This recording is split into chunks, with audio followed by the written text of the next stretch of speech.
He misses. But they don't miss out.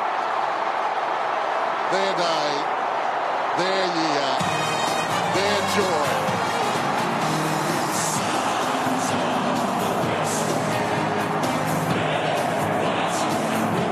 Welcome to another episode of The Protected Zone. I'm Eddie J and I'm broadcasting this week from Perth, and my co-host on the other side of the world is... in Padang, and weather in Padang at the moment is right under the tropical thunderstorm. You may pick up this bang in the roof at the moment, and it's cooled down a bit with this rain, down to a lot cooler, 28 degrees. I just arrived a couple of days ago, and again, no culture, footy culture. Well, a lot of interesting cultures is here, but certainly no footy culture here. So I had to stay at home watching the great Australian tradition, Australian culture, ANZAC Day clash between Essendon and Collingwood. What did you think about the game on ANZAC Day?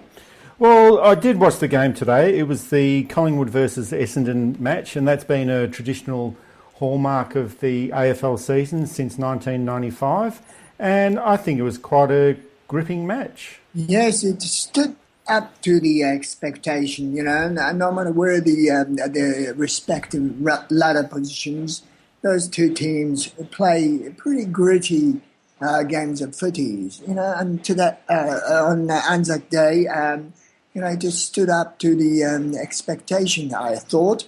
Anzac Day is all about the Anzac spirit. Oh yes, it's all about the Anzac spirit. So you watched the game from Padang, I watched the game in Perth, and Perth, as you know, is an AFL city. And last week I did talk about the idea of being in an AFL city. Your head starts thinking like a football, and you turn into a football in some cases. But it's just absolutely amazing watching a big game like that in an AFL city. So I'm very disappointed that you can't actually have that experience in Padang. Well, we have a different culture here.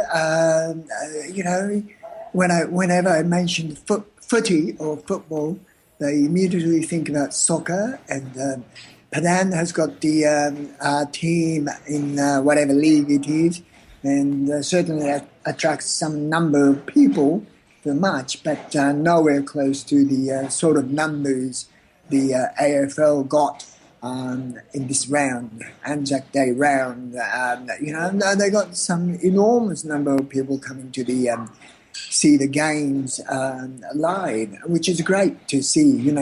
Footy is not the same unless you go to the games. The atmosphere, the explosive atmosphere, which I miss so much, and that's what I call the culture.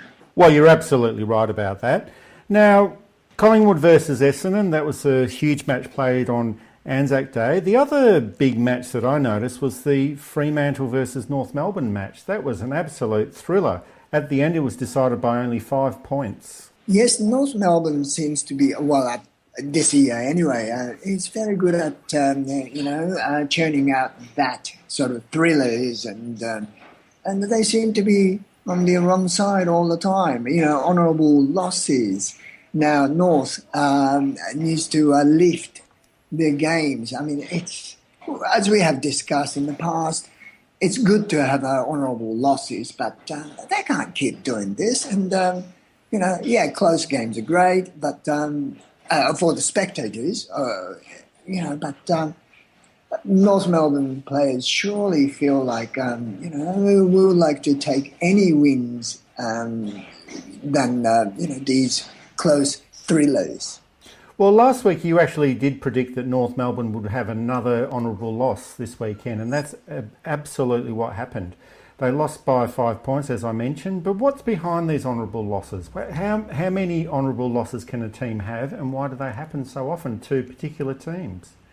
Well, I think this year anyway, they're good enough to, lead many games they lost in the end, but they seem to take the foot off the pedal, so to speak. They thought they won or whatever, and the oppositions came back and beat them in the end. So not just not physical, not skills, but their sort of psychological, finishing off the game properly, is another skills, I think. And the North Melbourne as a team, they have to get that sort of, winning the battle is one thing, but winning the war is another. You're absolutely correct there. Now, you did mention psychology. Within AFL, it's referred to as being between the ears. And obviously North Melbourne have got a psychological issue. But one other factor that did come up over the weekend was this discussion about West Coast's MCG issue, which primarily seems to be a between the ears issue. And the other factor is, why West Coast can't play their footy properly in MCG. Some people say that it's hometown decision, sort of, umpires favouring or pressured to favour the local teams, especially in Perth. Think those interstate teams, to use the old Victorian terms, interstate teams from Adelaide or West Coast or Sydney even, or Brisbane, they have to put up with that sort of extra burdens, a lot more than, Victoria-based teams. And I do understand, they don't play well when they travel, but it's a modern day things, and they should get used to it. And they have professional support teams to help them. So physically, they should be in the prime to play anywhere in the world, even in Shanghai or Pyongyang or Padang or Dunedin. And there are some damning statistics about the West Coast Eagles playing at the MCG. From their past 22 matches, they've only won 5 of those matches and they've lost 17 matches. And I must also point out that this travel thing might not be such a big deal, because Fremantle actually played at the MCG the previous weekend and they won their match. Yes, I think Freo's form, as you predicted at the very beginning of the year, that Freo is smoky, even though the rest of the so-called experts say that, no, Freo's are gone, Freo's are, no good. But it seems like, Freo's are, in fact, showing some forms, and under the very, very innovative coaching from Ross Lyon.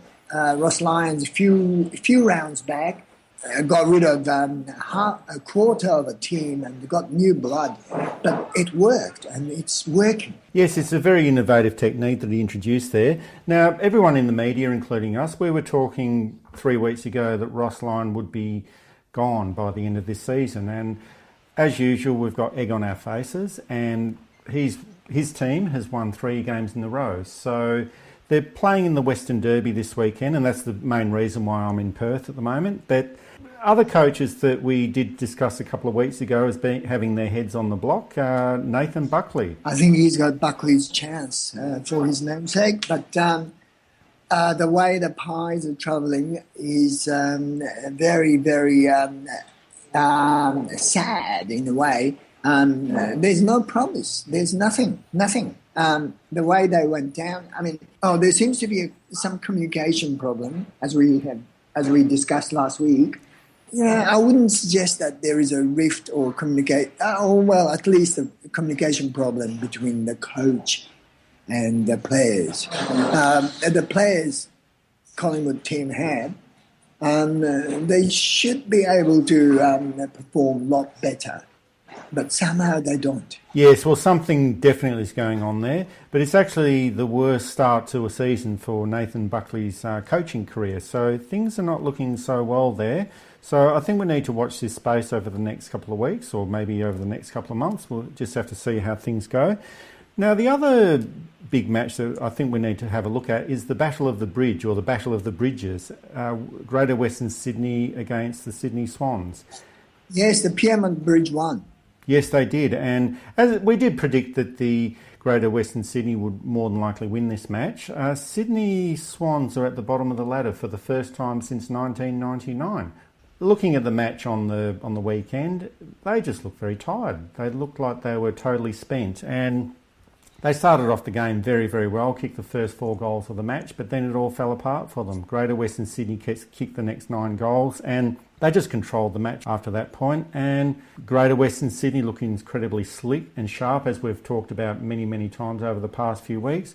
But the Swans, they just look very tired. They've got the same players as they had last year, pretty much, but they just look very tired. Something's not working quite well for them. I think it's another team that may need a new coach to, you may have horses, but horses may not click to play or act as a team. There are talented players, but, put those players together to act as a unit, act as a team. You need a good coach, and the coach that inspired the unit.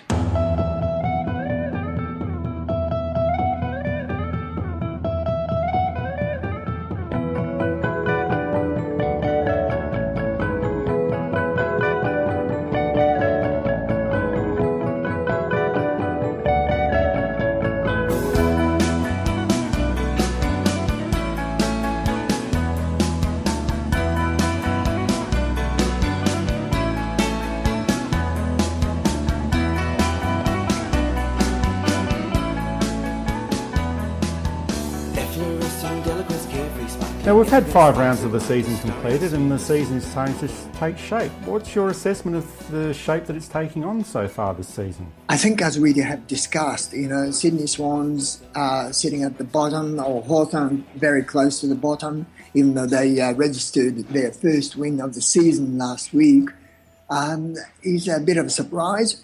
And another surprise is, of course, how well Richmond is travelling. And even among the Richmond supporters, they're saying that it's a worst 5-0 record since 1995. That is the year when they, had 5-0 start of the season.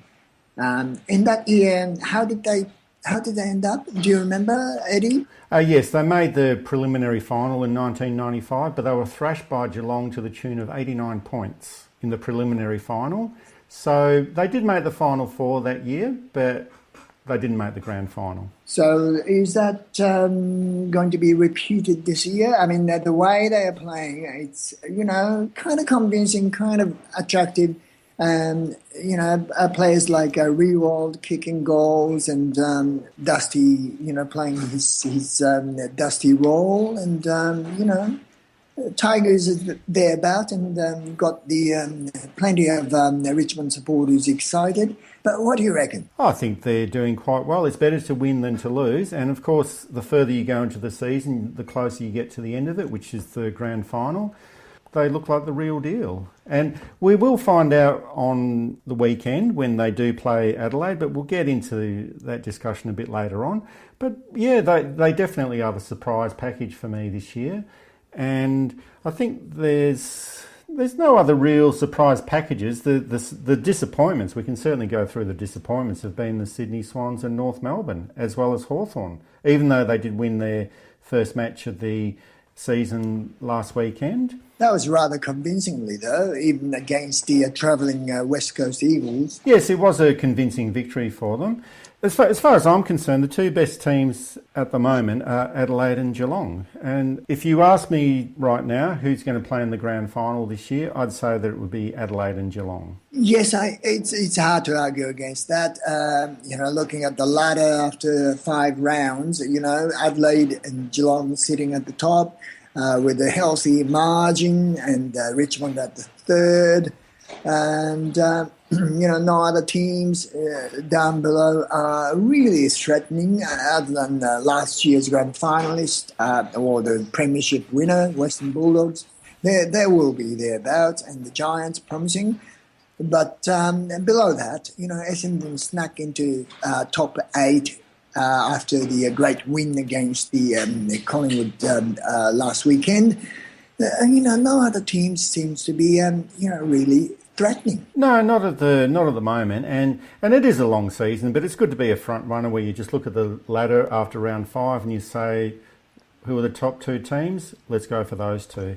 It's easy to do, but I think we will get a clearer picture as the season goes on. That's pretty obvious, but I'm liking the look of Adelaide and Geelong as we speak right now. Yes, Adelaide plays a very, very good footy, but from the at the beginning of the season, we all questioned, we being everyone in the media, questioned their depth.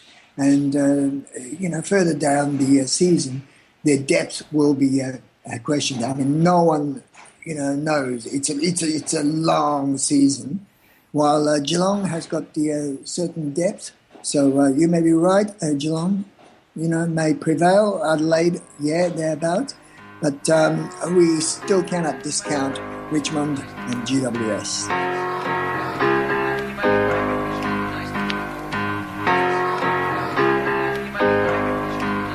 We've come a long, long way together, through the hard times and the good.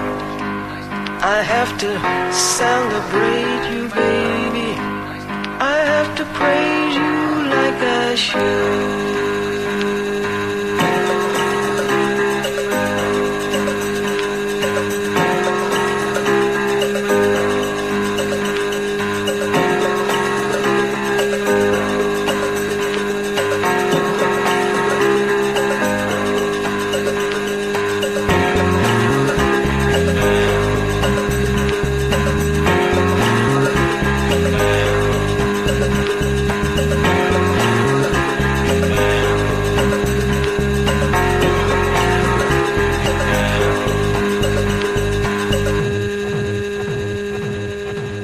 Now, one other factor that I've been looking at is that the AFL does want to broaden its appeal to every state around Australia, and it's actually taking its appeal to, well, in this year it's going off to China, and in previous years it has gone off to New Zealand. I'm suggesting that what they should do as far as the ANZAC Day match next year is actually play it in Turkey. Do you think that would be a good idea? A suggestion to play a game in Turkey is not too far off. Is there any ground that is suitable for ANZAC Day match over there? Oh yes, well I have done a bit of research into it, and there's quite a few stadiums, or stadia to be grammatically correct. There's quite a few stadia in Turkey that could easily hold an AFL match over there, both in size-wise, the dimensions and that sort of thing, and also the capacity. The largest ground in Turkey holds around 76,000 spectators. That's in Istanbul. But the closest stadium to Gallipoli is the Timsah Arena in Bursa, which is about 50 kilometres away from Gallipoli, and it holds around 45,000 spectators. What is it used for? At the moment it's used for soccer, but that's no reason why you can't modify it slightly and use it for an AFL match. Really sure? I mean, soccer ground is smaller than the AFL ground. Well, there are no set rules about how big or how small an AFL ground should be. As long as there's 4 posts at either end, you can play it anywhere. Oh, really? So, you can play a game in Padang too? Well, I'm sure that you could, but I think we should make this proposal to the AFL. I'm very, very sure that they've already thought about it. They are a forward-thinking organisation, but I hope that we see an ANZAC Day match in Turkey, hopefully from next year. Should it be played between the Pies and Dons? Well, I guess the first one. They've set up that bit of a tradition since 1995, so I guess the first game to be played in Turkey could be the new tradition of Collingwood versus Essendon. I wouldn't mind that. All right. I'll go with that.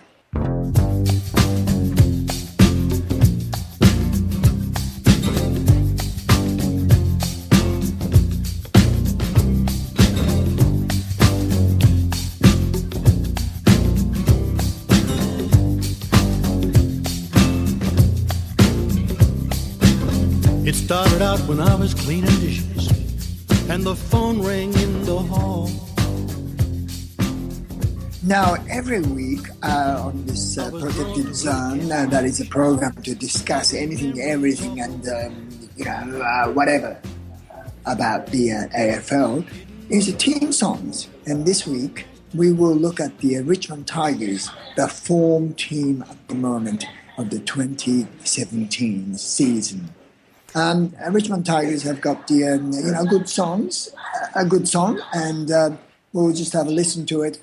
And then towards the end of the program, we'll come up with a suggestion for a better song. Okay, well, let's listen to that right now, and it's called Oh, We're from Tigerland. Oh, we're from Tigerland, a fighting fury, we're from Tigerland. In any weather you will see us with a grin, risking head and skin. If we're behind, then never mind, we'll fight and win, for we're from Tigerland. We never weaken till the final siren's gone. Like the tiger of old, we're strong and we're bold, for we're from Tiger. Yellow and black, we're from Tigerland.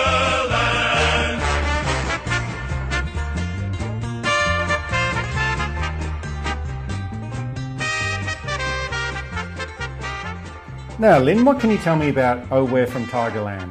Well, Australia doesn't have tigers to start with, and home of tigers is Southeast Asia, where I am. And in Sumatra or in Malay or Bahasa Indonesia, it's called harimau. And harimau is the word, feared. And if you're going to the wood, you never mention that word, because it will curse you.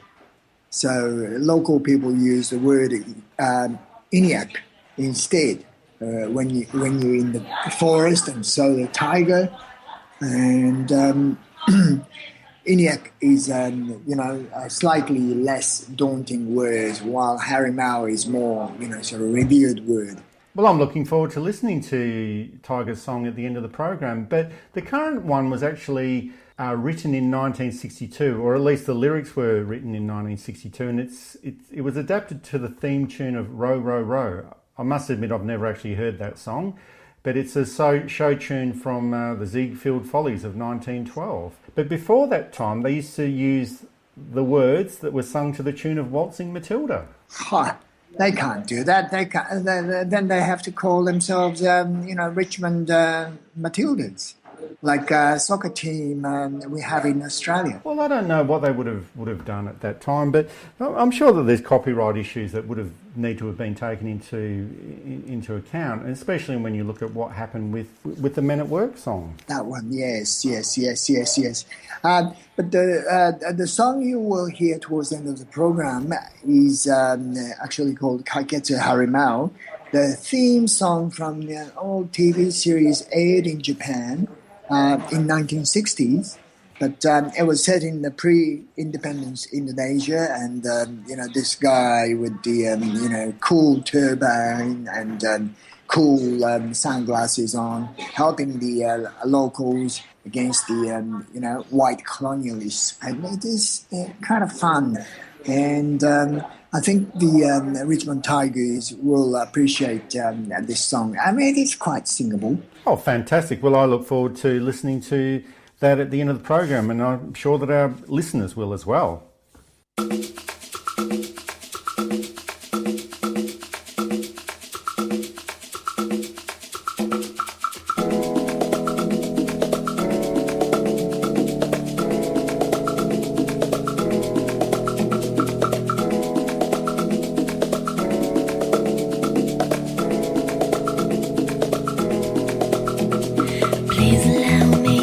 Introduce myself. I'm a man of wealth and taste. Been around for a long, long year. Stole many men's soul and faith. And I was around when Jesus Christ has his moment of doubt and pain. Made up sure the pilot washed his hands and sealed his fate. Pleased to meet you, hope you guess my name. But what's puzzling you is the nature of my game.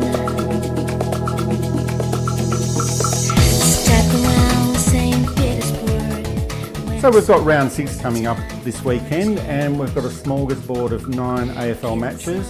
We won't look at all of them in detail, we'll just select the select few. And the first one that's happening on Friday night is the Greater Western Sydney versus the Bulldogs.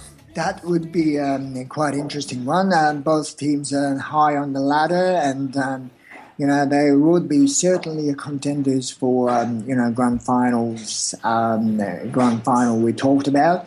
It's a hard one to pick. They're playing this match in Canberra, and it will be the first Friday night game for the Greater Western Sydney, and it's also the first Friday night game to be broadcast from Canberra. Wow, that's neutral written all over it, and I would go for the Giants. I think it's going to be a very tough game, but I'm also going for the Greater Western Sydney. So the main reason why I'm in Perth is because of the Western Derby, or is it the Western Derby? I'm never too sure about this. But it's the big match between the Fremantle Dockers and the West Coast Eagles. What's your take on this? Well. If the game was held, say 3 weeks ago, I would go for West Coast, no doubt. Their forwards was firing and blah blah blah, and while Fremantle was shit, but 3 weeks is a long time in the footy, and during that time, Fremantle registered 3 consecutive wins, while West Coast last week went down very, very miserably against Hawthorn in Melbourne. And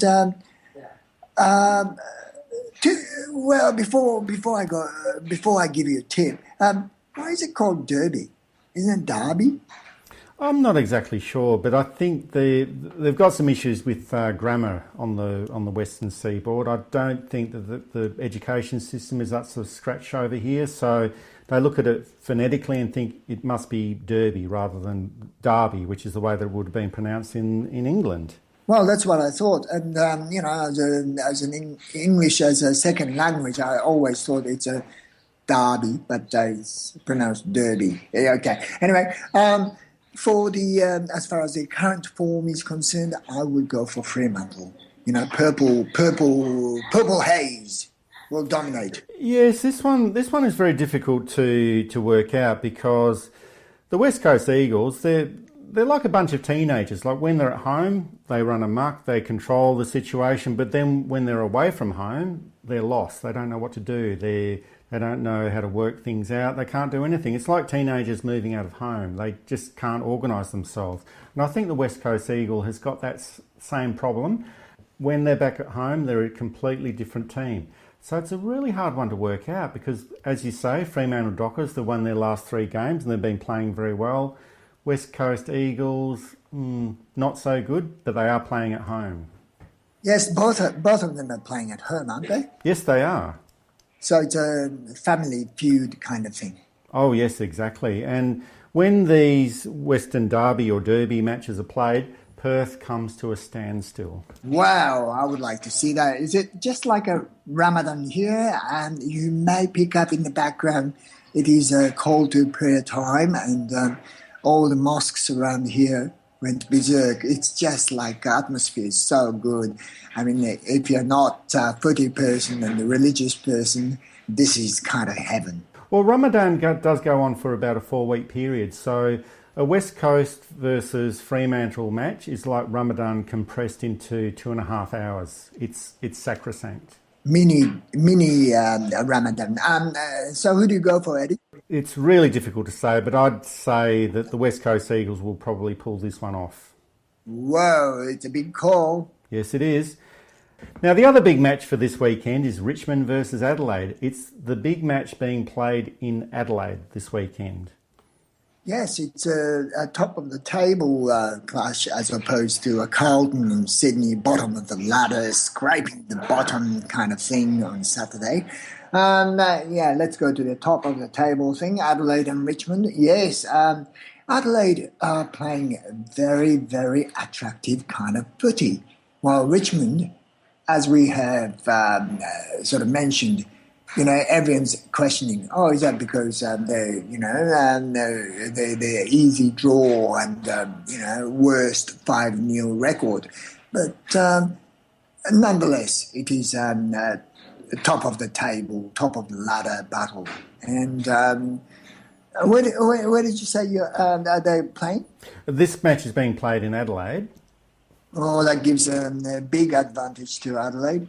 Yes, it certainly does. But also on that question of Richmond not being the real deal or whatever, you can only play the teams that turn up on the day each week. So, and it's the AFL that makes up the fixtures, so they can't be held responsible for having the worst 5-0 record ever or whatever.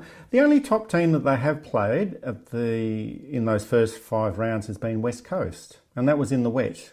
Exactly, and as we have discussed, West Coast it may not be a real deal. So, still a lot of questions need to be asked. But the way that the team is functioning at Tigerland, as they call it, is just so good. The forward led by the Rewald is firing, and the defense led by the Rams is solid, and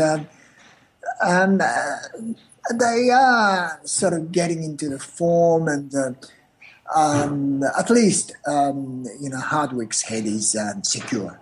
Yes, and his head is in the right place as well. So this is the big match for Richmond. It's obviously a big match for both teams, but I'd suggest that it's a bigger match for Richmond. If they can win the match, well, good luck to them. If they come close, that's a pretty good result. If they get defeated by a large amount or fall into their shells like they did last season, we'll find out whether they're the real deal or not on the weekend. So who do you go for? I'm going for Adelaide, mainly because it's being played in Adelaide, but also Adelaide are really the form team at the moment. They've given quite a few teams a brush up this year so far, and I think they're the ones to watch out for. So I think they're the ones that will win the game on the weekend. Yes, I'll go with the Pride of South Australia too.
Now, there's 6 other matches in the round, and we haven't got time to analyse them all, but we'll just quickly go through who we think will win the game.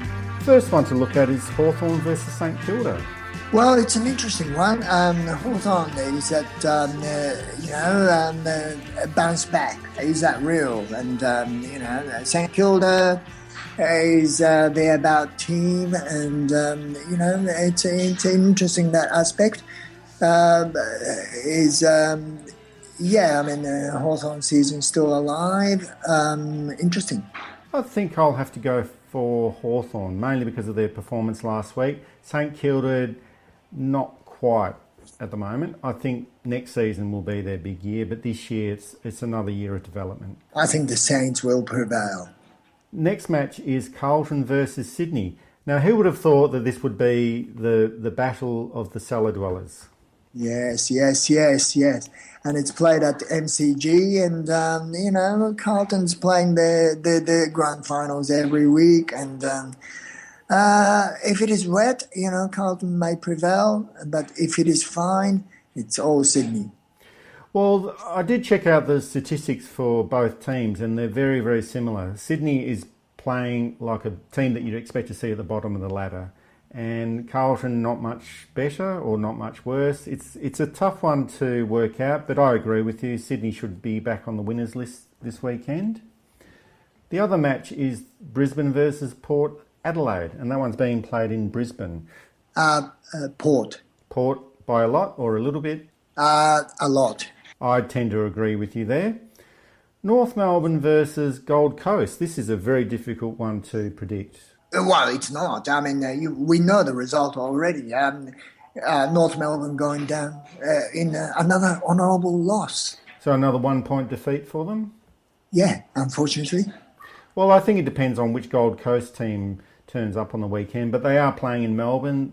Gold Coast is a team that doesn't play very well in Melbourne. We talked about the West Coast Eagles' problems in the MCG and playing in Victoria.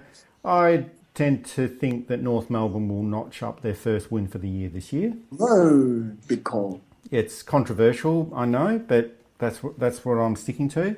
Essendon versus Melbourne, which of course is the rematch from the 1962 Grand Final. Wow.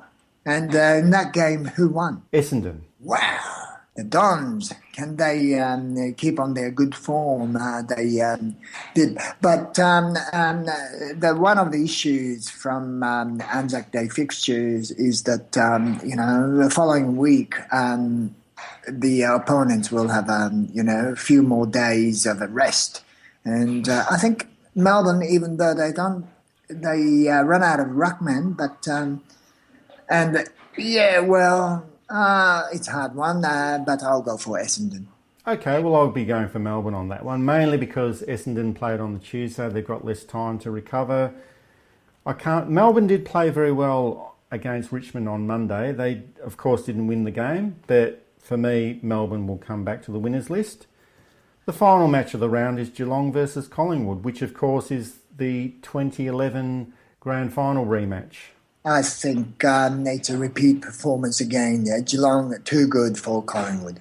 And I believe that's what will happen as well. So does that mean that, head of Nathan Buckley role, finally? With a coach, there's all these contract issues. And if you sack a coach midway through the season, even though his contract expires at the end of this season, there's a certain amount of money that you have to pay out. They can afford. They can afford that, but then it's a question of who replaces him. And do you let the coach for the rest of the season and then have some more time to think about who the replacement is going to be?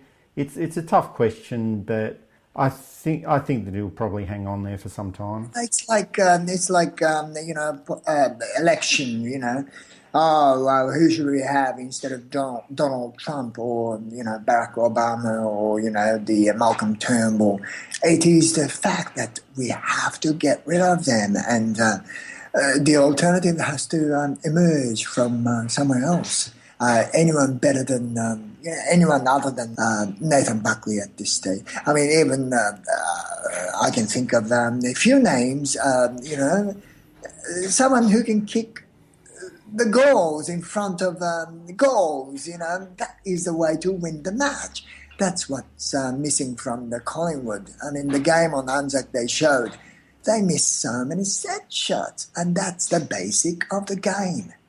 Well, it is the basic of the game, and the most important thing in AFL or any sport is leadership, and it seems like there isn't enough leadership there. Like it's a question that occurred in Indonesia, for example. Like they had the Sukarno regime and then the Suharto. Who was the better leader? When do you replace the leader? What do you do with that situation? And now we've got Joko Widodo there as the leader. Is there any discussion about replacing him as a leader? Well, there's a few challenges, but Joko is more popular, and he seems to be more, with the people. While there are a few conservative, more sort of hardliners, they're looking at the elections in a few years' time. But in the meantime, at the moment, Joko seems to be a very popular choice. He's not going to be a replacement for Nathan Buckley, so I was sort of leading you into the question about whether he could replace Nathan Buckley, but I don't think there's much chance of that happening. But leadership is important both within a country and within a football team, and it seems like Nathan Buckley hasn't got the leadership skills at the moment. He hasn't got the coaching skills, and his record shows that. So it's a question of whether they decide that there's contractual issues that are getting in the way, or should he go now or should he stay? So it's a difficult issue, but his performance is not up to scratch, and I expect that he will be gone at some point.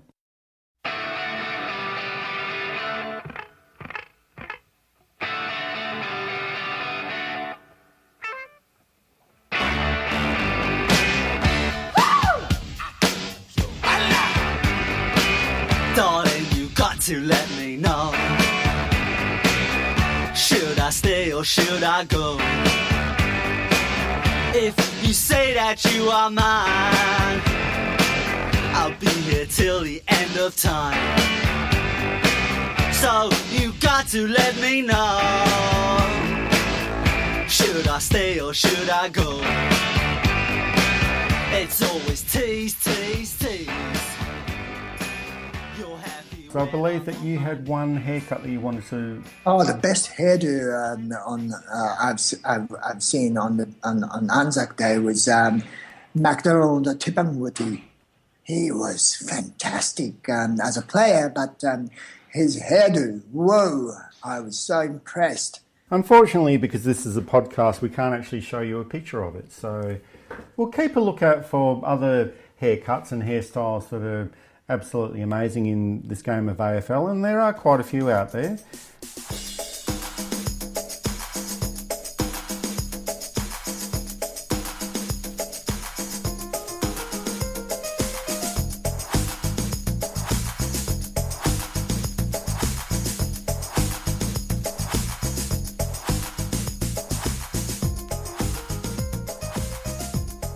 So you've been listening to The Protected Zone, where we do talk about everything that relates to AFL, and as we discussed before, we even talk about the haircuts and the hairstyles. But here we have Lintang Anand going through what should be the new Tigers theme song. Well, I went through the few contenders, but came up with this 1960s TV series song from Japan called Kaiketsu Harimau.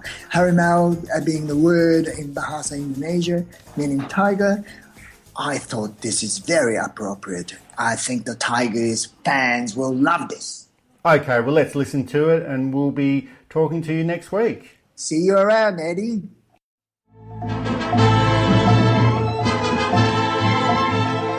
真っ赤な太陽燃えている果てない南の大空に轟き渡る雄たけびは正しいものに味方すハリマオハリマオ僕らのハリマオ